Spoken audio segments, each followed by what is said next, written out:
from the crypt.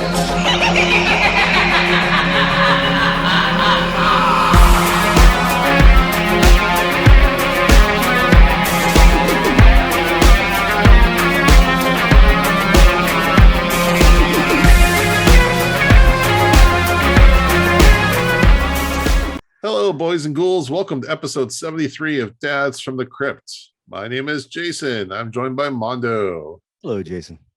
Hello. Jody's having some technical issues, so he may or may not pop in, but we do have our good friend Casey from the Bloody Good Horror crew. How you guys doing? Good, Casey. How are you? I'm doing well, thank you. And I'm sick, but Jason's like, you can't take time off because you're out of sick time. Yeah, it's a new year. You already used up your PTO. This is America. We don't have mandatory sick time. Casey, I think you were on our Cutting Cards episode. Is that correct? I was. Excellent. Yeah, that's a good time. What have you been up to? I think that's about a year ago. So we've been up to since then. Wow, it has been a year, hasn't it? I've still been churning out Bloody Good Horror episodes. We just got done over there with our top 10 best of the year. You guys participated. I was pretty happy with the outcome of that. Barbarian blew me away, so I was happy with that coming out of this last year. Other than that, I've been diving deep into reading again and artwork and trying to come up with something to do with that stuff, so it keeps me out of trouble. Is there anything you're reading right now that you'd recommend to anybody? Actually, and it's complete coincidence, if you hang out on Bloody Good Horror on Slack and the BGH book club, they're doing Nick Cutter's The Deep this month for the book club, and I just happened to start that over the holidays before they announced that. But so that's what I'm reading right now is Nick Cutter's The Deep. It's pretty good so far. I really like the Troop. Troop is one of those books that made me like uncomfortable, physically uncomfortable, because there's some gross scenes in that if you haven't read that one. I haven't read that one yet, but I've heard warnings and stuff, so I am excited. It's definitely going on my Kindle here soon. But I really liked it, so I'm gonna try to join in and read The Deep this month because that's nice. Sounds like it's up my alley. Didn't they announce they're going to do a movie for that? I think so. The Deep. I mean, it's a fun setup though too. They're down in the Marineris Trench and stuff like that, so if you get into that stuff, it gives a nice good tension to it. Or you can watch The Meg. Yeah. Yeah, he's gonna kill that. You know how Ice Cube do you know how Ice Cube feels about going deep, right? Maybe he's a co-author on the book. Oh, he goes deep. So deep. You know, I don't think I've watched The Meg yet. I missed that when we did it on BGH. I don't think I ever went back to watch it. I don't think I heard anybody say, you need to go back to watch that. And I'm like, okay. I remember some people, I don't think on the podcast, but people on Twitter were saying, you know, it's one of those dumbass arguments where someone said they didn't like it. Someone else goes, man, what do you mean you didn't like this movie? Like, fuck off. Yeah. But for the most part, it sounds like if you like big shark movies, popcorn flick, right? But don't go out of your way to see it because Jaws exists. Yeah, it should is the minute 13, PG-13. They really should have been R. Like they didn't go far enough of that. There's so much good like underwater and water horror, but like it's you got to give me something that I want to see. Like, why am I going to watch a popcorn flick like Meg when I can watch Piranha or Piranha, whatever? So there's, I'm not going on my way for it. Or countless million other good shark movies, even. Orca, give me Orca. Like, oh yes, Orca. Hey, well, let's talk about today's episode 5, Cabinet of Curiosities, Pickman's model. Mondo, give us a plot synopsis. Yeah, I said I was ready to do a plot synopsis. I am not ready to do a plot synopsis, but I'll do my best. Well, it's a good thing because it's a really straightforward episode. It is. It's based off the H.P. Lovecraft short story by the same name, and we all know how nice of a guy H.P. Lovecraft was. Yeah. Anyhow, basically starts out with Will, who's a art student at MIG, and he's going to Miskatonic U. And I'm going to make this real short because it is pretty straightforward. In that he basically is an art student there, and he goes and he's going to do his paint and stuff, and he's making paintings, and he comes to class and a new student arrives. New student is Mr. Pickman, Richard Pickman, Dick Pickman, we're gonna call him here in this episode. And yeah, they go to class and they have a new model come in to pose for them as they're doing, I guess you call that not still life, but whatever, portrait work. I don't know. I'm not an artist. Come on, Casey, help me out here. I'm an artist. I'm not like trained by any means. You don't paint naked people yet, Casey. I'd be willing to model for you if you need one. I mean, it's not like I haven't asked my wife a million times, but I haven't been able to draw nudes yet. You haven't asked Jason though. That's Yeah. true. But he ends up walking by and he goes to rinse his paints, whatever, and he sees Mr. Pickman's painting, and it's this crazy demonic. It's of the model, but it's got his flesh torn out and some little tentacle action going there because you can't have Lovecraft without tentacles. And he's like, "What the fuck is this guy doing?" But he's also impressed with how great his work is. So then he starts getting weird visions of things, like being visited by an old apparition, an old witch. And when he's standing there and he sees like his fiance's dad sucking on the teat of this old witch's fun bags, whatever you want to call them. That's what I'm calling them, because they just looked weird. Like I don't know what was happening there. They weren't. I've never seen titties that look like that. And but long story short, he starts seeing more and more images, having more and more visions, and he gets to the point where he's starts seeing the painting moves. He's having these dark dreams, which is a common theme in Lovecraft work, where he sees like these horrific things of cannibalism and of otherworldly entities. And then he confronts Pickman about it, because Pickman's going to have his own art show, and his son even starts having visions, and he gets to the point where he's like, no, this really can't happen, because people are going to become possessed by these paintings like I have. So he goes to destroy the paintings, and Pickman confronts him. He ends up shooting Pickman, and that's when Pickman kind of laughs at him and says, you think I'm just drawing fiction, but I'm drawing reality. This is what happens when everything goes dark. And then you see the Lovecraftian monster climb out of the well in Pickman's art room and drags him down into the abyss, and Will's freaked out. So Will runs away. And then fast forward, and Will's what would be the curator of this? He's going to be curator, I believe, of a museum. And he gets there and he notices that the art on the wall is all Pickman's art. And he's like, no, that can't be, because I burned it. And he sees his friend there staring at it, and he's starting to turn, his eyes all fucked up from looking at the paintings. And then he runs back in and he sees his son and his wife staring at these paintings, and he says, no, you guys have to leave now. You guys have to get out. And then spoiler alert, so at the end he goes back home. Can we really spoil a piece of literature that's been around for 100 years? I don't think so. He goes back home, and then his wife is my favorite, the end scene, chef's kiss. I'm just gonna say, like, there's things again in movies and TV shows that is where it's going, and what's gonna happen, and when it does, it's still awesome. And she's chopping, and it doesn't sound like vegetables, but it might sound like some carrots, like maybe some really turgid carrots. They add in some they add in some squishy noises as it goes on. Yeah. And then he comes up behind her and puts her hands on her, like you're apt to do to your first of all, I mean, to be honest, like if your wife's cooking in the kitchen and you're going up to say hi, you always go for the ass. You don't go for the shoulder. Just get it. Yeah. Exactly. That's a sign of a good marriage. Yeah, exactly, Casey. Although, like, if she's got a knife and chopping, that's when you're careful. You do the slow squeeze. You put your hands on there, and then you squeeze once you hear the knife chop. You got to pick your battles. Exactly. You don't give a swat when they're chopping with a knife. That's how someone ends up. That's how you lose an eye.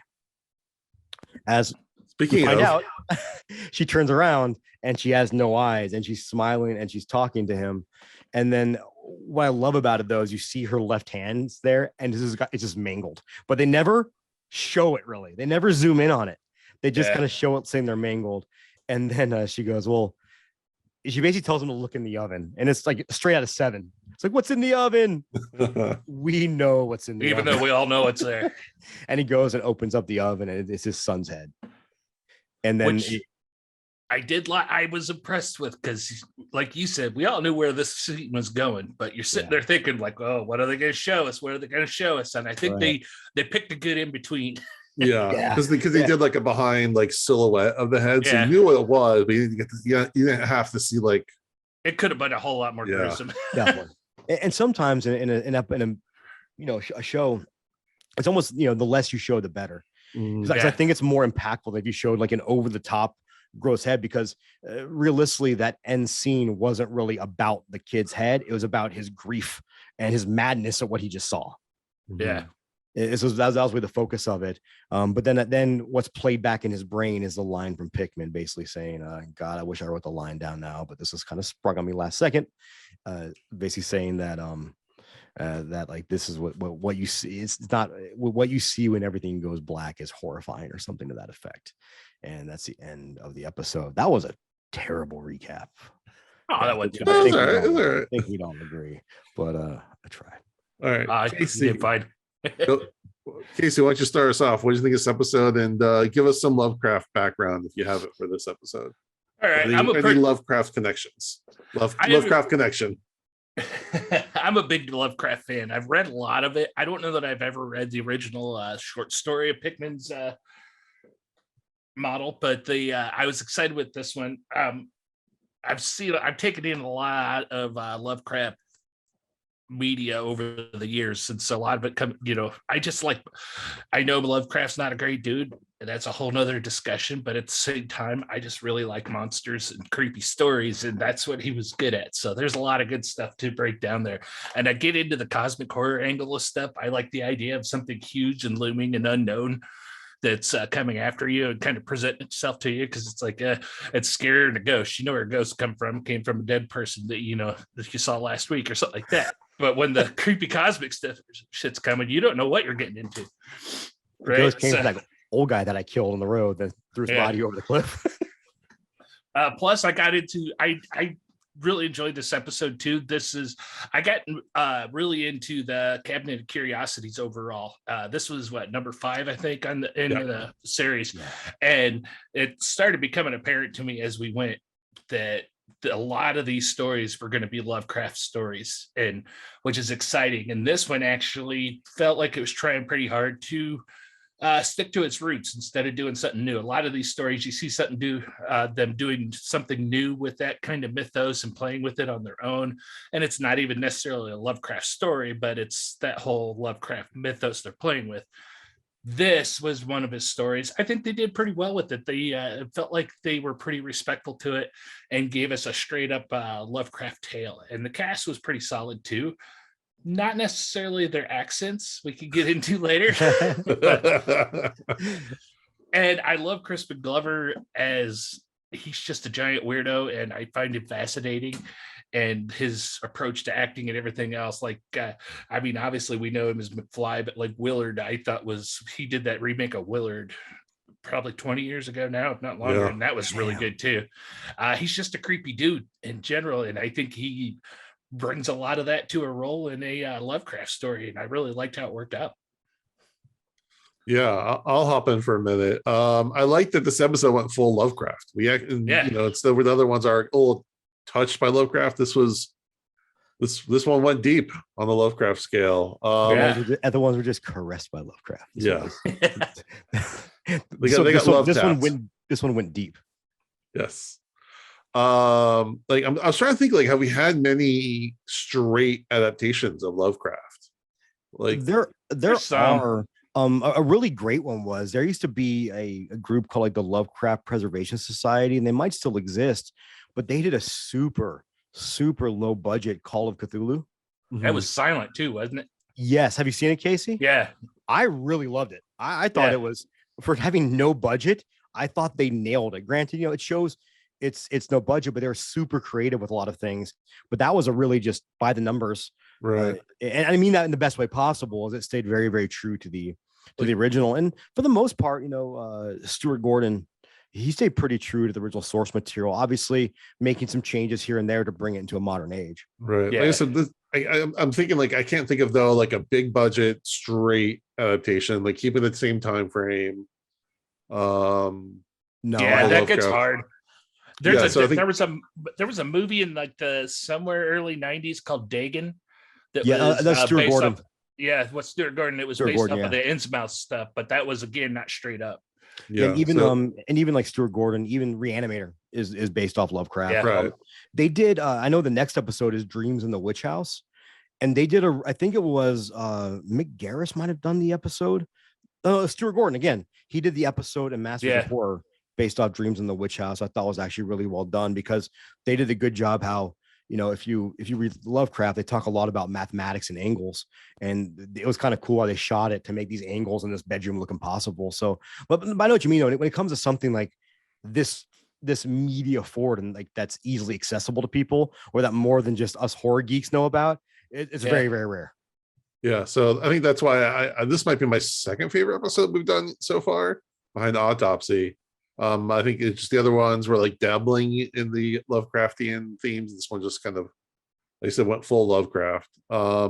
It's directed by Keith Thomas, who did The Vigil, which I was a really big fan of.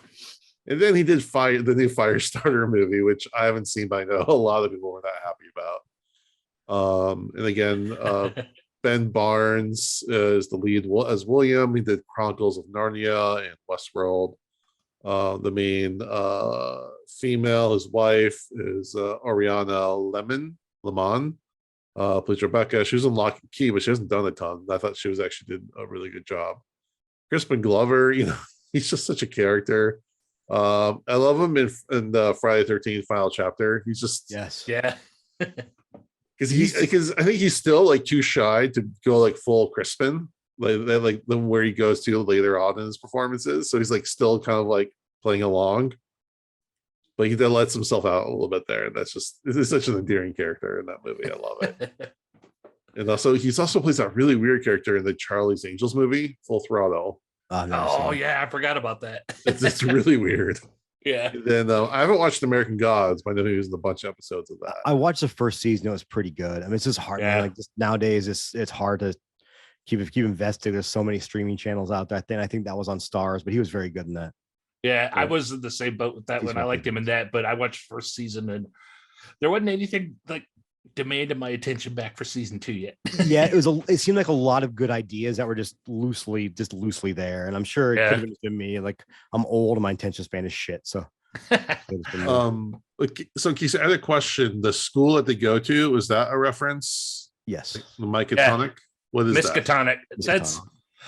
I don't know for sure if Miskatonic was ever brought up in actual Lovecraft stories. I think it was probably mentioned at that. And then over the years, so it's fun on like the literature side that because H.P. Lovecraft came up with this whole idea of the cosmic horror and the mythos. He didn't like invent cosmic horror, but it was his world that started to build on that. And now when you hear people talking about the mythos and stuff, there's a lot of other authors that have come and expanded on his ideas and that universe he's built, and they write stories that take place on that.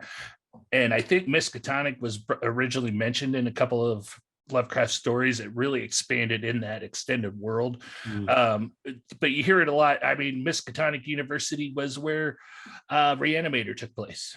Okay. Definitely. That's where they all worked. A lot of the stories take place there. I was more surprised, and I even told Cully this too, because you can buy merchandise everywhere for Miskatonic University and stuff like that.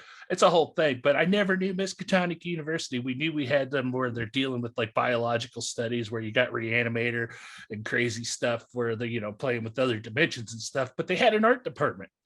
Who knew? I have to show you my Call of Cthulhu statue. Oh, awesome. Nice.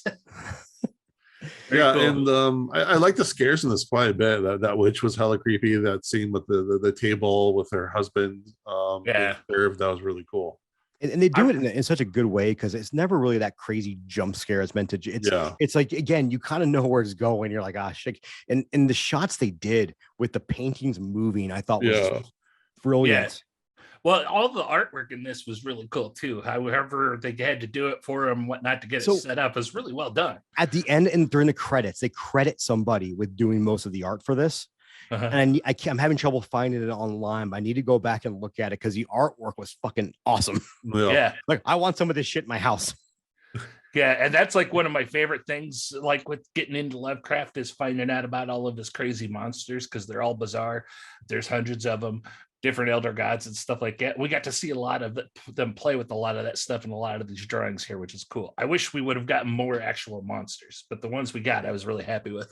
Yeah, I was thinking too, like when we talked about modern, I guess, Hollywood adaptations of Lovecraft, but one of the movies we talked about it before we started recording, In the Mouth of Madness is 100% a Lovecraft story. It's not a Lovecraft story, but like Casey mentioned, that there's all these authors out there and people expanding upon Lovecraft's work. That's 100% a Lovecraft story, like with the unknown and the right. And it's almost, Sutter Kane is meant to be H.P. Lovecraft.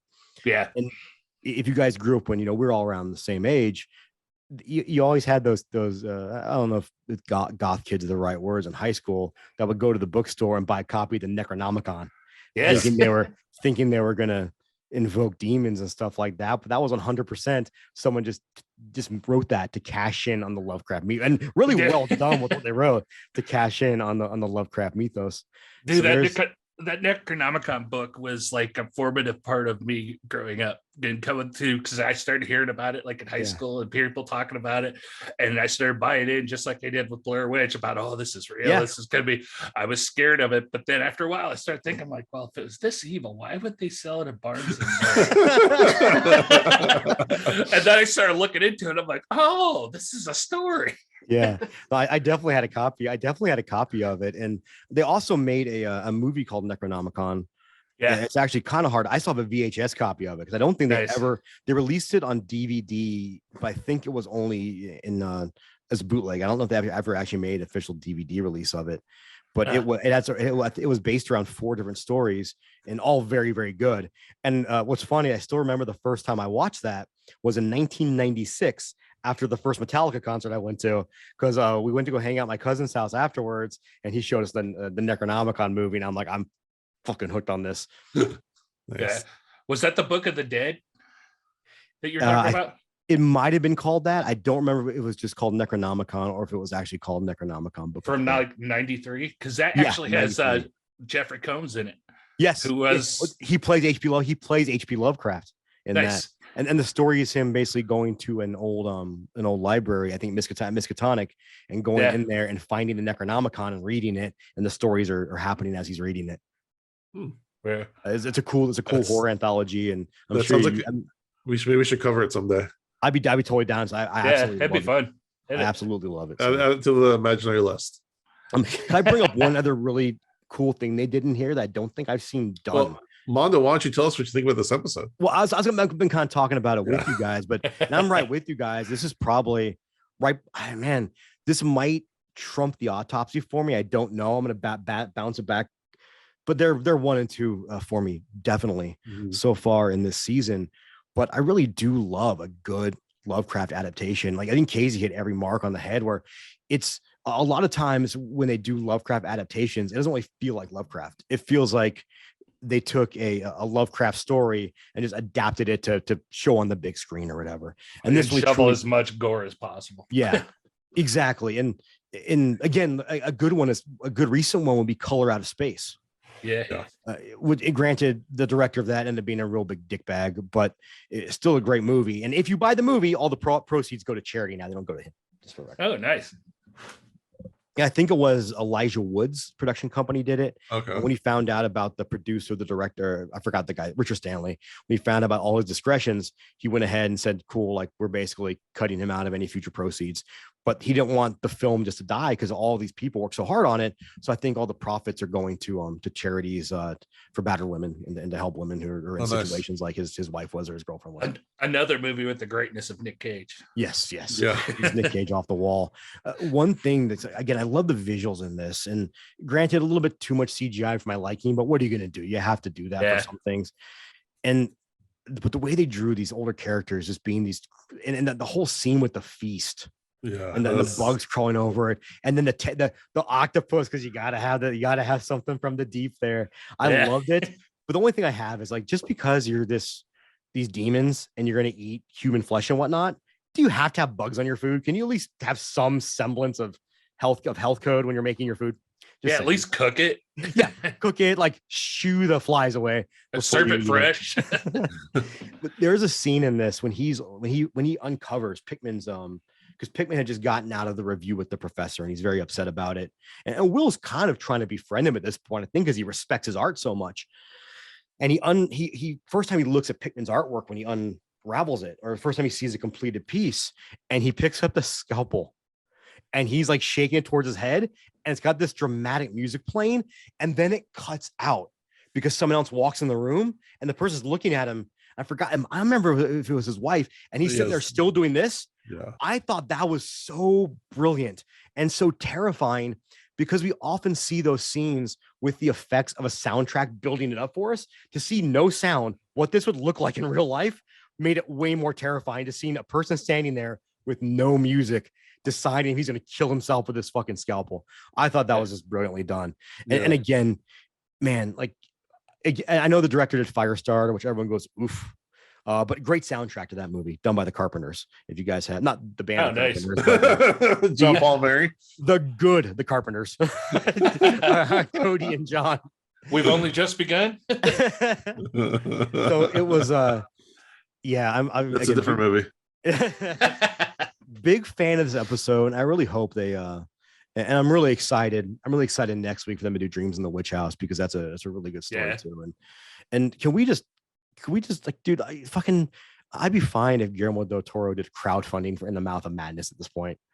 Or sorry, In the Mouth of Madness, At the Mountains of Madness. I know. Yeah, I would want to see that so bad, because he's got a treatment out there. Yeah. Because we talked about it for a while. Well, they leaked some visual effects test footage that looked really cool. Yeah. So people were knocking it because it looked old, and it was old. It was done just as a test. Yeah. But if you haven't seen that case, you look it up. It's really cool looking. It's basically I've seen some of it.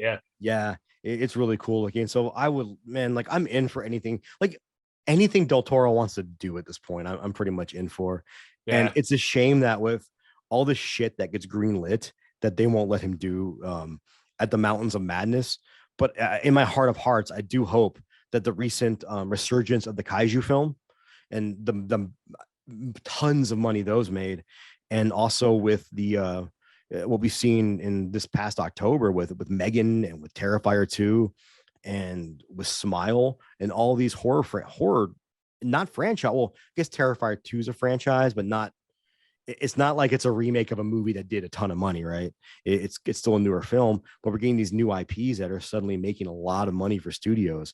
And I really hope they say, fuck yeah, let's go ahead and just give Del Toro the money, and for the love of Christ, let's get the Mountains of Madness. Did you watch? He's got such a love for appreciation for it, obviously, of the genre. Yes, did you watch Jason, Pinocchio? He did. I have not. No, it's on my list though. It's on my list, but I've heard it's really heartbreaking. I'm like, oh. Yeah. It's I don't know if that's a movie I want to. You got to be in the right mindset for that. And right now, I'm not in the mindset for anything heavy. Like a heartbreaking Pinocchio. That just sounds really bad. Like, really, like some of this stuff, like with At the Mountains of Madness, though, too. That's part of the frustration of being a Del Toro fan. I'm a big fan, and I usually really get into his movies and stuff. But there was that period where we were hearing like every other week, Del Toro is signing on to do this movie. He's going to do this and going to do this. Yeah. And after a while, it's like, well, I'm not going to get excited until I actually see it come out. Well, he did get attached to do a Dr. Frankenstein movie. Yeah. And Jason, do you remember when we had the Frankencast guys on, who I said I would love to see direct a Frankenstein movie? I feel like I willed that into existence. So if I can will something else into existence, this year is going to be the year where he announces that he's going to do At the Mountains of Madness. Yeah, he's been attached to a lot of Universal Monster stuff, and he kind of did like a roundabout, Creature from the Black Lagoon when he did Shape of Water. So yeah, he's getting it out there. That Dr. Frankenstein movie's got Oscar Isaac attached, right? Ooh. I think so. Yeah. Okay. Talk about fanboy moment. I didn't know it. With those two together, I'm down. All right. Also, real quick though, you were talking about the silence in this episode, but I love the scene where Pickman gets William into his house towards the end for the finale, and he just kind of like disappears. Like, oh, I'll be right back. He just sit there, and there's that like almost like a heartbeat within the score. All that I love it when they do that. That's very effective. And what's interesting is one of the first movies I remember. It probably wasn't the first horror movie, obviously, that did this. I remember the first time I watched Texas Chainsaw Massacre, and what kind of blew me away that the most terrifying thing to me was that there was no crazy score to it. Like I was so used to, as you know, younger, watching all these horror films that they always had that climactic buildup, and either it was going to be a tension breaker or something bad was going to happen. Whereas when that movie came out and they utilized the sound, so the lack of soundtrack was utilized so well. And like you said, Jason, they did the same thing here by actually utilizing a lack of soundtrack to make those scenes like uncomfortable, because you're supposed to be uncomfortable. And just bravo. Yeah. All right. Do we have any final thoughts? Anything we haven't covered? Pour some more whiskey here. I'll just say I went and dug around a couple articles, like Wikipedia and stuff, just reading up about Pickman's model. And I kind of like the idea. There's a lot of talk, especially like in regards to this movie. There's a lot of talk that you never really actually see Robert Pickman as being an antagonistic bad guy. He's more of an anti-hero than anything. He's not really doing anything wrong. He's the one that's realized that sometimes you just got to accept that the dark shit exists and learn how to live with it.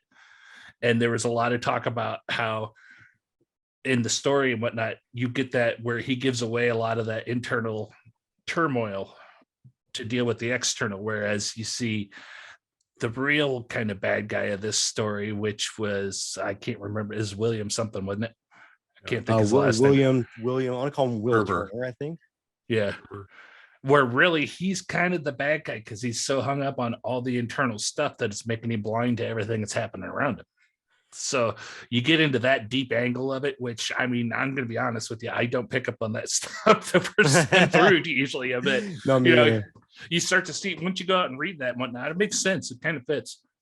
Lovecraft was always big too on, obviously he was a xenophobe, let's be honest. So a lot of his writing was about fear of the unknown and also obsession. And it's kind of Will is almost obsessive over all this. And that's, in a lot of horror, it's that, you have that character that's that just can't leave Will enough alone. And maybe and he's obsessive about it. And even when it starts hurting his family, he doesn't let it go. Right. Whereas Pickman he's a little kooky and he's a little weird, but he's doing what he wants and he's perfectly content doing it. Like at one point they asked him about entering that contest and he's like, I don't care about awards. It doesn't really matter to me. That's not why I'm doing this. I would say the only antagonistic piece of him. That ass is antagonistic. Antagonistic.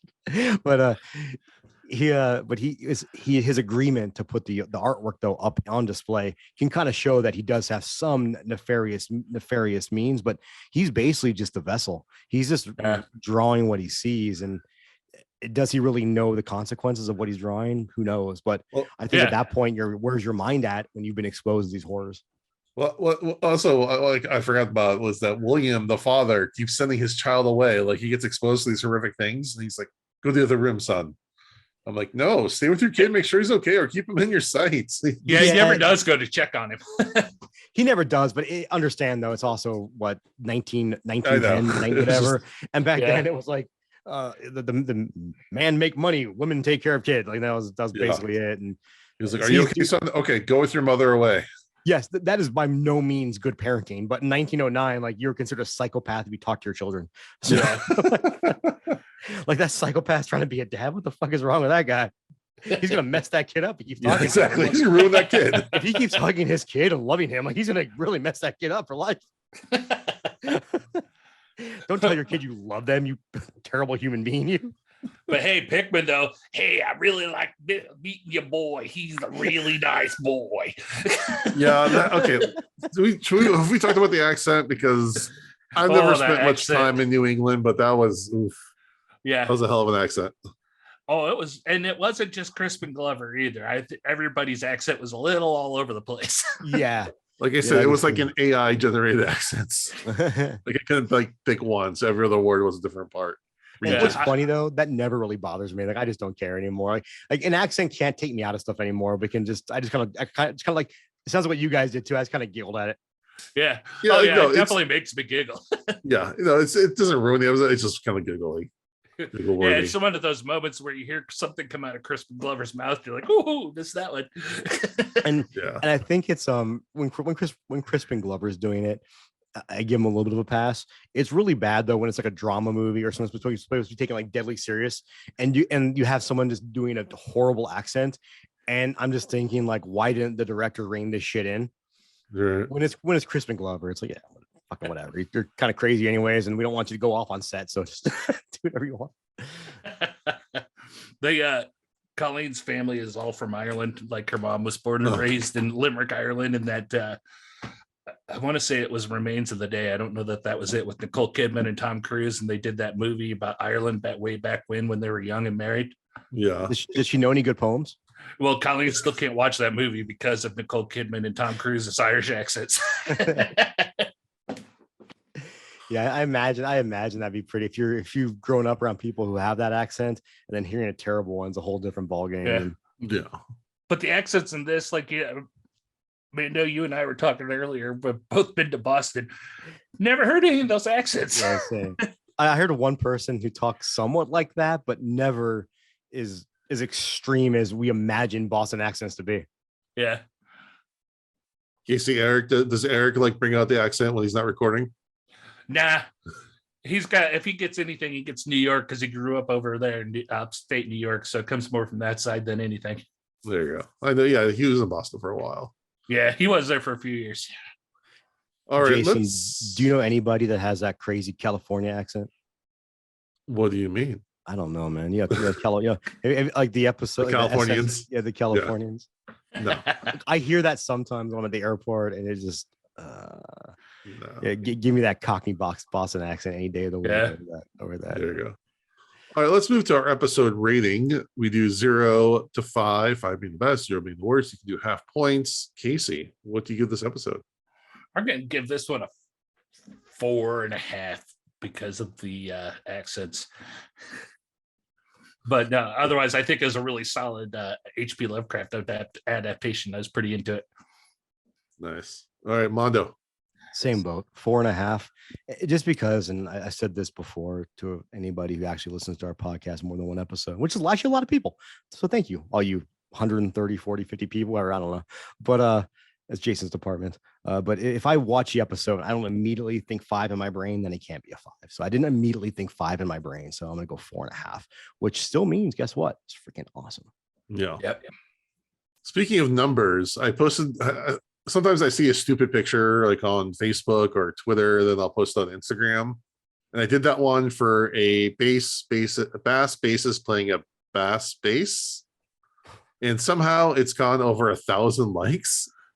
I don't understand how Instagram does this thing, but thank you, all 1,000 people so far that like the stupid picture of a fish. So it's Jason recently just celebrated his birthday. Yes. Oh, yeah. I had a thought for your birthday, and I couldn't figure out. I was going to put up your phone number on Instagram for 8. I thought about this, Jason. I didn't do it. I was like, we don't have a ton of followers. I wonder if I just put Jason's phone number up for 8 hours, and then everyone just text Jason a happy birthday. If it would have gone really well or really bad, and that's why I didn't do it. No, that'd been terrible. Yeah, I was like, it could have been really awesome. You could got like maybe 100 like happy birthday texts. But I was like, it could also go really bad, and you could also Like I already get more texts than normal on my birthday, which is like stressful enough. So having all these strangers like from family members I only talk to on birthdays, so that would have been a bit much.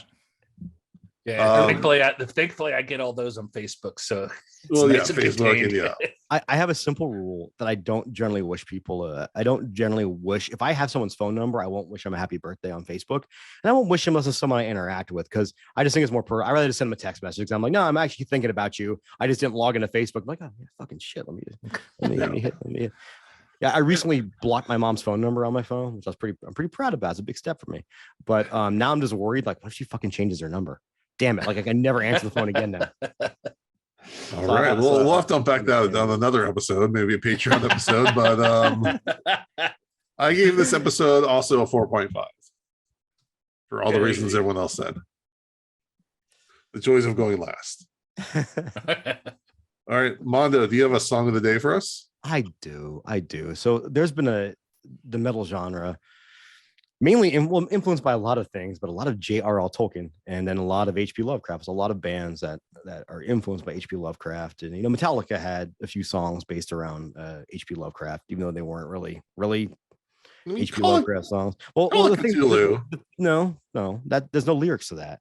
But the thing that Exactly. should not, It's a vibe, man. the thing that it's great, and I love that song. Yeah. The thing that should not be is a straight Cthulhu piece. But then I felt like later on, once Cliff passed away, I think Cliff was the guy that was really into Lovecraft. Once Cliff passed away, I seemed like every other time they revisited Lovecraft, it was just like, oh, I guess this is a theme we can go. I don't think their hearts are really into it.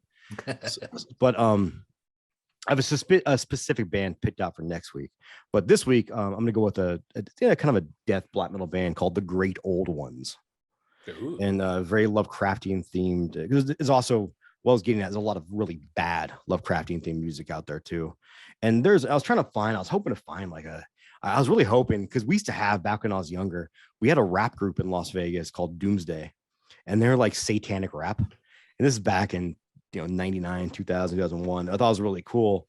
And there's some rap groups that touch on horror, but nobody that really touched on Lovecraft. I was really trying to find a hip hop group that touched on Lovecraft. I didn't want to go straight metal, but I had to go with Great Old Ones because they released in 2017 an album called EOD, A Tale of Dark Legacy. EOD standing for the Esoteric Order of Dagon. This is a theme throughout Lovecraft books, and they kind of wrote it as a I don't remember. It was meant to be like a spiritual successor to Shadow over Innsmouth or At the Mountains of Madness. I think Shadow over Innsmouth is what was supposed to be like almost a sequel to, was the idea of the concept record. And it's actually really good. Not for everybody. I don't want people out there to be like, this isn't good. This isn't what I like. If you've heard my music recommendations, you probably know this is a little bit left field. But they're more, when I say post black metals, they're not just straight screaming and just fast guitars. They had a lot of different elements into the music, more progressive, a lot of progressive elements in their music. And I think they're a really fantastic band. I believe, I had to put a gun to my head, but I think they're from, I want to say they're a French band, or a Greek band, but I could be wrong on both those aspects. But I think they're French. But you can find their stuff on Bandcamp, all their stuff's on Spotify, Apple Music, all that good stuff. But check them out. Oh, I should name a song off the album, shouldn't I? Yeah. Shouldn't I? The song of the week, yes. Hey man, it could be. I'm sorry, adding his full albums. Like, fuck it. We'll do In Screams and Flames off of that album. Some of these albums, like this is a big concept album. I never remember song titles on these because it's just kind of the whole album just melts together. Like a good Pink Floyd record does. The whole album kind of just melts together as one big story. So I would say, like, yeah, you can pick one song off it and listen to it, but I'd say just jump on the album and get a feel for the record. Nice. Thank you, Mondo. You're welcome, Jason. It's nice to be appreciated. Since Jody's not here, we kind of pulled a couple different pieces of horror news. The one I'm most excited about is that we got some new announcements from Scream Factory, who does those wonderful limited edition, lots of special feature releases of older movies. We're getting one for The Exorcist 3. Which is personal favorite. Dr. Giggles, which I'm really excited about. It's another personal favorite. I have not seen that in a long time. Yeah, Casey, it holds up, and I will argue that it's better watching it now than it was when I first saw it when I was younger. It's Nice. that movie is way nastier than I remember, and Larry Drake is so amazing in that. Yeah. and you can revisit our interview with Manny Cotto, the director of Dr. Giggles. Ooh. And then the last one that they announced was Dead Silence. I'm sure I've seen it, but I can't remember anything about that movie. I revisited Dead Silence. Casey, I think you guys did that as an episode like 5, 6, 7 years ago, somewhere around there. Yeah. And I remember rewatching it when you guys did, and man, I didn't love it. Like I wanted to, like, everything about that movie just sounds like pure nightmare fuel. And I'm not saying people shouldn't watch it. For some reason, it just didn't click with me. And I watched it when it came out, and I thought it was pretty good. I watched it a second time. And again, it wasn't bad. I was just kind of indifferent towards it. Yeah, I think that's where I went, and it eventually landed on it too. It's all right for a rewatch, though. Yeah, or if you're afraid of dolls, like, holy shit. Yeah. Or old ladies. Yeah, or old women. I mean, hey, and if you don't want to watch it because you're afraid of dolls, I respect that too, because I fucking won't watch Arachnophobia. So Nice. Though I think I saw they're doing Arachnophobia remake. That could be fun. Oh, I saw it. I saw thank you. Yep. Nope. Not watching it. I love the original. I watched Arachnophobia once from my buddy's kitchen, peeking around the corner. Dude, I love Jeff Daniels. I love John Goodman. And I'm not getting anywhere near that fucking movie. I just know I'm gonna have fucking nightmares for weeks for that shit. Yeah. All right. Speaking of killer dolls, Megan made a killing at the box office this weekend. I think it's around 30 million. It's second place next to Avatar 2, which is fucking crazy. Do you know what the budget was for that movie? Like 10 million something? 12 million. 12 million. Yeah, good for them. Yay. So James Wan needs the money, right? Yeah, James Wan and Jason Blum, they're really struggling. Yeah. But you know what though? Again, it's this is that we couldn't whatever your thoughts are in the movie, I don't care. But again, this is a win for horror fans. It's a win for horror whenever these movies do this kind of stuff, because it just opens those gates for more big budget releases and for studios to respect horror more and more. Yeah, we got into a discussion on that kind of especially with the theater releases on BGH a week or two ago, and like Schnars was talking about there.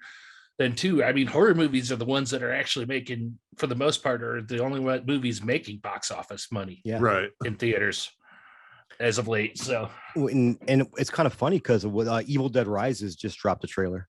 Mm-hmm. Yeah, and I used to be an anti-trailer guy. I still kind of am. But then I realized that my brain doesn't work anymore, so I can't remember shit anyways. So I think I'm gonna start watching trailers again.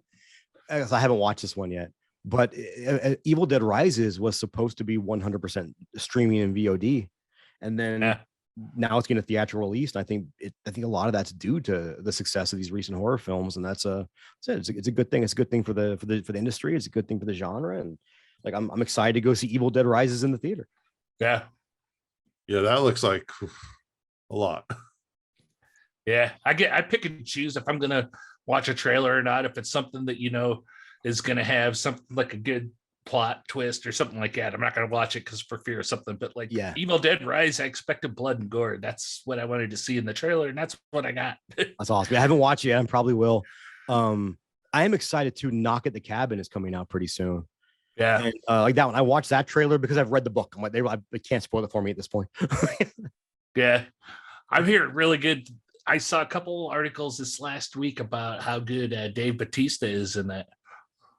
What's crazy about Dave Bautista, and this is to his credit, 100% credit, is that he was a wrestler, right, and then became an actor. But people like The Rock, for instance, everyone knows The Rock was a wrestler. Everyone will always associate Dwayne Johnson with being The Rock. But I think at this point, Dave Bautista has eclipsed his wrestling career, where more people know him from Guardians of the Galaxy and other movies he's done than know him from being a wrestler. And that's his credit, and how I think he's actually a really good actor. Yeah. Oh, and and he was the trailer. He says when he goes, she goes, why? Because I'm sad. She goes, why are you sad? He goes, I'm sad for what I'm gonna have to do. Gave me goosebumps. I was like, oh fuck, because I know where it's going. And so I'm pretty excited for that. I also read about how Glass Onion, his wrinkly head, freaked people out. Oh, I haven't seen Glass Onion. I haven't seen Knives. So do I need to see Knives Out before I watch Glass Onion? You don't have to, but I should. I would say you should, because first of all, it's a fantastic movie, and I think it's slightly better than Glass Onion, but I still think Glass Onion is very, very good. Cool. But it's all about Benoit Blanc. Yeah, the first movie is more of an ensemble, and the second movie is more Benoit's movie. So I think it makes sense just to be introduced to the character, because they kind of just throw you right into the deep end with him. Okay, I'll check it out. They both on my list for forever. It's just getting around to it. Yeah. But yeah, people were freaking out about Dave Bautista and Glass Onion because the guy had those wrinkles, and it was an interview, and he's talking about from his wrestling days, because that's the best place to bleed from. Yeah, if you're a wrestling fan. Well, if you ever want to see some really, there's a wrestler called Abdullah the Butcher. Oh yeah, and he was famous from the 70s, 80s, 90s. Fun fact: he once stabbed me in the head with a fork. That's a whole other story. But that's a story for our Patreon. Just add to the list. His thing was having just bloodbaths, but there's a video of him, and his scars are so deep on his forehead from carving himself up that he puts quarters in them as a parlor trick. Yeah. Oh. Yeah. All right, that's a great segue to our dad advice. Don't carve on your skull. If you're gonna do it, just let it heal before you do it the second time, and don't do it for free. Make sure you're getting paid. If you're a young wrestler out there, don't bleed for free. Come on, man. Just fucking get paid. And a little goes a long way. This is true. And if you want to, and this is a reason why you don't take aspirin or you can't drink before you get a tattoo, is because all that shit thins your blood. So if you're a wrestler and you want to bleed like a motherfucker, take a couple of aspirin. Yep. Bleed. That's not our dad advice. This is wrestling cast. That's just life advice right there. Just life advice. Because neither of you were on our episode for the outside, I'll accept dad advice from that episode as well. Because Mondo, I think you had something you wanted to touch on. I don't remember what that was. Oh, that's the one with the gel and yeah. In the moment, so the outside was very big on body image. Body image, and I just want to shout people out there who struggle with body image that I do too. Like I was 300 pounds for a long time, and there's nothing wrong with that. But I still don't feel like I'm any smaller than I used to be. But like the shittiest part about losing a lot of weight, like, God damn it, like I hate saying this because people think it's like a humble brag, but it's not. It's that people treat you better when you lose a lot of weight, and it fucking sucks because you realize you start to realize, oh wow, like you only treat me better now because I look different, and because I'm not 300 pounds anymore, and that really does suck. And if I had advice on that, my advice is just like fucking treat people for who they are in here, not what they are out here, because what they are out here is all bullshit, right? Like it doesn't really fucking matter. Yeah, what people are inside is what really fucking matters, and that's like pretty. Everyone should know that. But I think sometimes people need to be reminded of it. Right. I think we just have such a knee-jerk tribal reaction to appearances sometimes. It's just like ingrained. And I think it just takes a lot to deprogram that. Yeah, it does. And everyone to an extent is a bit prejudiced. And that's just part of our like instinctive nature as being an animal. Right. And I mean that as like, if you see a bear with big teeth, you're prejudiced. You're thinking, I'm prejudging that this fucking bear might attack me because he's got big teeth. That's terrifying. Especially if it's on cocaine. Yes. Yes. But what I mean by that is like, it takes effort, right? To get past that initial, right. If you see someone dressed in like shoddy clothes, a lot of times people's first thought is that person could be filthy rich, but fucking loves that old t-shirt that he got when he was in fucking college. It doesn't matter really what's out here, unless someone's coming at you with like a knife or something like that. I get it. Judge away. Well, I think the first step is to acknowledge that your bias. Yeah. Which is not easy to do a lot of times. Yeah. But it's also to get over that and realize that, dude, like, again, we're literally just like a fucking little ball of salt and fat inside of this body of flesh and bone. Like, the fucking flesh and bone doesn't really matter that much. It's what's in that fucking sack of fat and salt that keeps us going.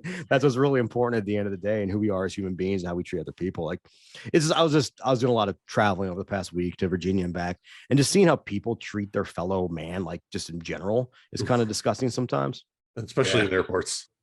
So I was in a plane. I'm not going to say where I was going or what. I don't know. I was flying, but someone sat down next to me. In front of us is a younger couple, younger to us, probably mid-20s, maybe mid-20s, late 20s. And they had a baby with them, because when I say baby, maybe about 12 months at the oldest.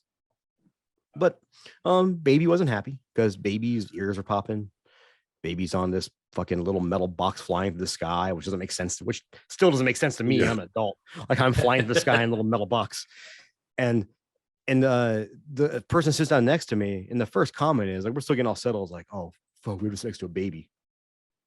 Like, I just let it go. Because, if you tell the baby's already uncomfortable and the parents are already uncomfortable, because if you guys have ever been in that situation, flying with a kid is not fun because you think everybody's staring at you. Yep. And what I want to say, it takes like an ounce of kindness to not say that shit. Not even if you're thinking that, even if you're thinking like, oh God, I'm flying next to a baby, I'm tired. Do you have to fucking say it? Do you have to make these people feel bad? And you should have come prepared with noise canceling headphones like I did. I didn't hear the baby at all during the flight. And so I do want to, if I had to give you some dad advice, I'd say to young parents out there who are flying with their baby, young parents out there have their baby in public, your baby starts crying and people start looking at you. Fuck all those people. You're doing what you can as a parent. Your baby's unhappy and it's telling you the only way it can, which is crying. And that's okay. Because guess what? We were all fucking babies too at some point. And we probably did that same shit. And there's nothing wrong with it. That's part of the human experience. And if people are rude to you, don't feel bad because that's not you being a bad parent. That's them being an asshole. Unless your baby's crying and you're sitting there with noise canceling headphones on, ignoring it. In which case, then yes, you are the asshole. but I've seen that one time in a million times I fly. Yeah. So yeah, my dad advice of the week is let's just be nicer to one another. It's a fucking new year. Let's just try to treat our fellow human with a little bit of empathy, a little bit of kindness. And also, like if you're at the airport or the car rental counter or Kroger or Smith's and something doesn't go your way, dude, that's just life. Like, yeah, does it suck sometimes? Yeah, it sucks. But the person standing there behind the counter is not your enemy. They're not the bad guy. They're just trying to make a living like everybody else is. And don't take it out on them. Just take a deep breath sometimes. And you know what? If you feel like you have to rant to them, fucking tell them. Like, hey, I know this isn't your fault. I just need to rant. And usually they'll be like, yeah, okay. Rant to me. Do it. Because but just tell me you're not yelling at me. But when I used to work for Apple, I had a guy one time that was like going off. And the first said, he goes, I'm really angry at the situation.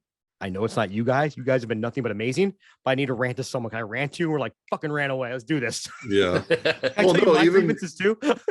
Even with the whole Southwest situation last week, right before Christmas, I was trying to get my oldest son home to his mother for Christmas. And his flight got canceled like 3 different times. And we were at the airport and the lady on the loudspeaker says, we're doing our best. We'll get to each and every one of you. Please don't yell at us. Yeah. Oh yeah. And it was frustrating as hell, and I have all the sympathy in the world for that person, and I have all the sympathy for my anger at the general situation as well. Both things can be true. There's a comedian who I love, Chad Daniels, who's also a dad. Which, hey Chad, I know you're not listening to us, but if you are, let's get on this podcast, dude. But he has a podcast called Middle of Somewhere, which is next to Bloody Good Horror is my favorite podcast. See I did there. I see that. But he talks a lot about, he's a comedian. He travels all the time, obviously, for work. And he talks about he never gets upset he never gets mad when a flight is canceled. He goes, I just do everything in my power to get to a location. If the stars align against me and I can't get there because of whatever, he goes, I'm not going to go off. I'm not going to be mad. He goes, because I did everything I could do. Like, that's just how life works. And there's no point in me yelling and screaming. And and also a little bit of kindness to fellow man goes a long way, whether you see it or you don't. So I'm going to tell a little story here. Went over for Apple, and we had a guy JR that used to work in. JR now. Shout out to JR. You can find his artwork on onlymytwocents.com. There's a lot of great anime artwork, which he's making a living from now. And I watched that guy grind from day one. So fuck yeah, JR. But he was always the nicest guy, gave the best customer service. And then another friend of ours was at Best Buy and was getting help with a TV. And if you've ever been to Best Buy, they're notorious for ignoring you. And he got like the best customer service at Best Buy. And he told the kid, he goes, you've been the best employee I've ever dealt with the Best Buy. Like your customer service is great. Thank you. He goes, yeah. Because one time I went to the Apple store and I met this guy named JR who gave me the best service. And I was like, I should be giving good service to people. And that's how I want to treat people. And so just a little bit of kindness in any situation can have far-reaching effects that you might never know about. Just because like you might deal with that retail worker who's been beat down all day long and just ask them how their day is going and just, telling them, hey man, it's cool. You're out of that. Things happen. Like can go such a long way in turning that person's day around. And it's just being a fucking human and just being a little bit of kindness to one another. Cause it's crazy how it's crazy how like the minute someone goes into a retail establishment, suddenly they feel like the employees are beneath them. No, they're not. They're making a living like everybody else is. So fuck. Exactly. Dude, and if you're out there and you're in retail land, dude, like I did it for a long time. We commend you, all you service workers out there, man. It's a tough job, and most of you guys are really great at it. Yeah, going into a store or something and considering there's people beneath you always drives me nuts because it's not like you want to do that job. Otherwise, you would be, right? Exactly. Somebody's got to do it. Be nice to them. When I was a technician at Apple and people talk shit to us, I'd be like, well, it's funny because you had to make an appointment to talk to me. So I don't know. And also one last thing, this is dad advice to you kids out there, you youngsters working retail. People have to treat you like adults. Don't let people treat you poorly. If people curse at you, people call you names, don't curse them back. That's bad etiquette because all you do is escalate the situation, but just flat out tell them, hey, you can't talk to me that way. I'm just not going to help you. Will it piss them off? Probably. Did you do the right thing? Yeah.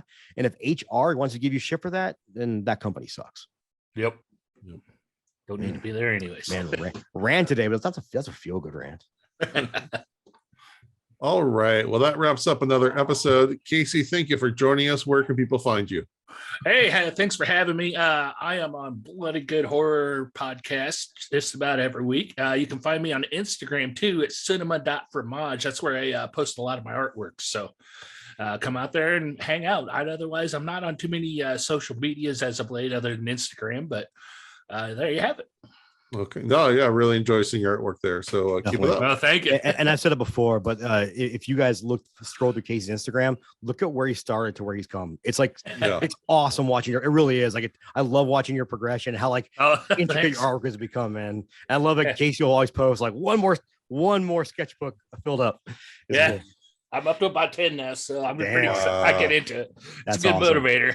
That's great. And before we close, I give one more shout out. Our good friend, our fun Aunt Whitney, is doing a 52-week movie challenge.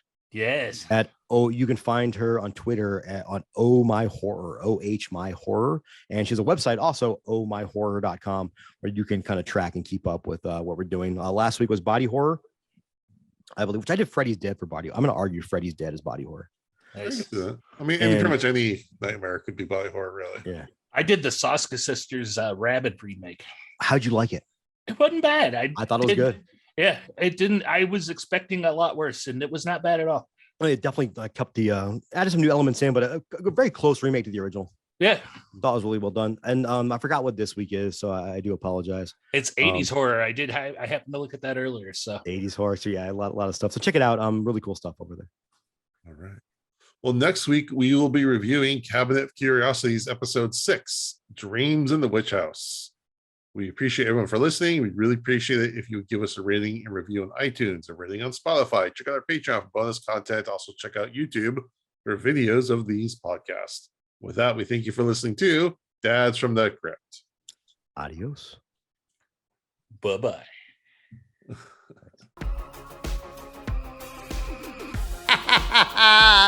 Follow Dads from the Crypt on Facebook, Twitter, and Instagram, or I will follow you to the grave. No, seriously, you really should watch, but be careful what you ask for. You may get it.